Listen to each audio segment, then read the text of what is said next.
Bonjour, j'espère que tout va bien chez toi, sinon je suis de tout cœur avec toi.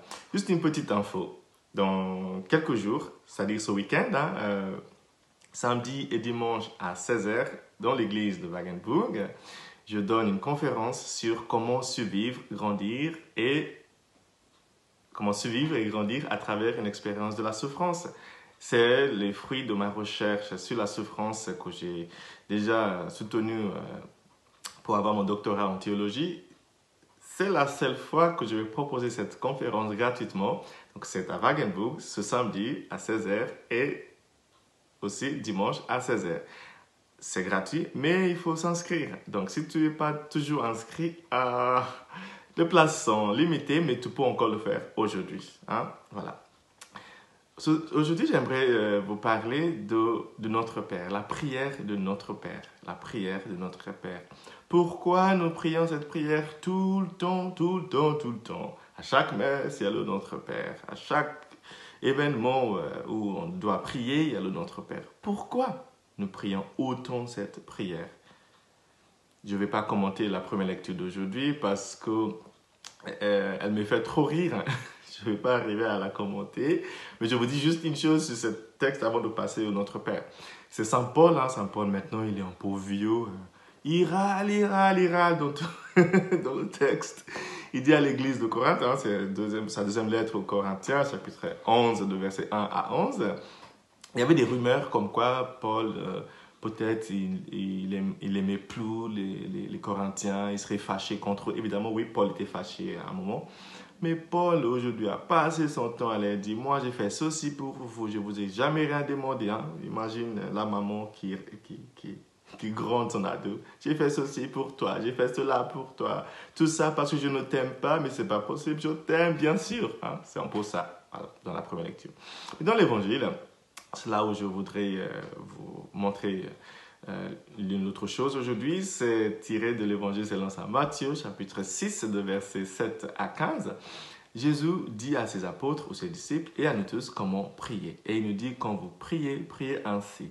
Notre Père qui es aux cieux, que ton nom soit sanctifié, que ton règne vienne. Attends.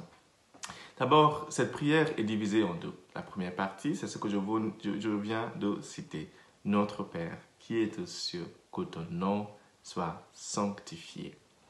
Cette première partie de cette prière, c'est notre relation avec Dieu. Nous louons Dieu, nous reconnaissons que son nom est saint, nous reconnaissons qu'il est notre Père, un mot qui veut dire source, que nous venons de lui et que nous voulons vivre en lui. Ça, c'est la première partie. Voilà. Deuxième partie, c'est maintenant le projet de Dieu pour nous et parmi nous. Le projet de Dieu pour nous, c'est quoi? C'est que sa volonté soit faite. C'est quoi la volonté de Dieu? C'est que nous acceptions son amour et que nous puissions nous vivre dans l'amour les uns avec les autres. C'est simple. Donc, une fois que nous avons compris cela, nous comprenons le reste de la prière. Que ton règne vienne, que ta volonté soit faite sur la terre comme au ciel. La volonté de Dieu, c'est ce que je viens de citer, est déjà réalisée dans le ciel, dans le royaume de Dieu. Et Dieu aimerait aussi que son amour soit parmi nous et avec nous, que nous vivons dans l'amour les uns avec les autres. Et ça poursuit. Donne-nous aujourd'hui notre pain de ce jour. C'est difficile d'aimer quand on a faim. Tant qu'il y a encore un de nos frères dans le monde qui a faim, une de nos sœurs dans le monde qui a faim, c'est-à-dire notre amour n'est pas encore assez répandu. Nous avons encore de boulot à faire. Évidemment, tu me diras, bien sûr qu'il y a encore des gens qui ont faim. Cela veut dire que nous avons encore de boulot à faire pour étendre le royaume ou le règne de Dieu dans notre monde. Donne-nous aujourd'hui notre pain de ce jour.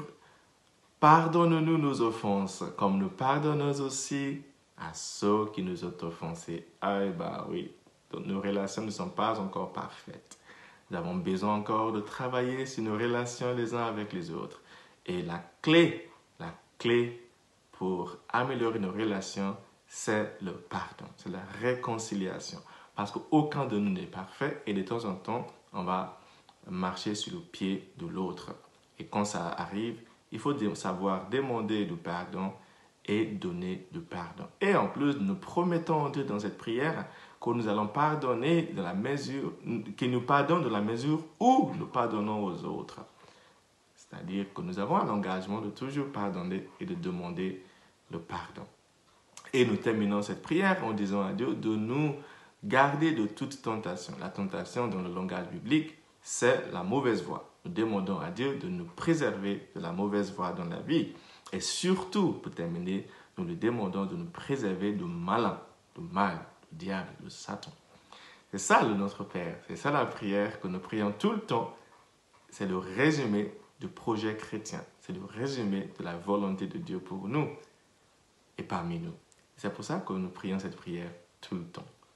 Que Dieu te bénisse aujourd'hui. Prends soin de toi, d'accord? Et que Dieu te bénisse. Le Père, le Fils et le Saint-Esprit. Amen.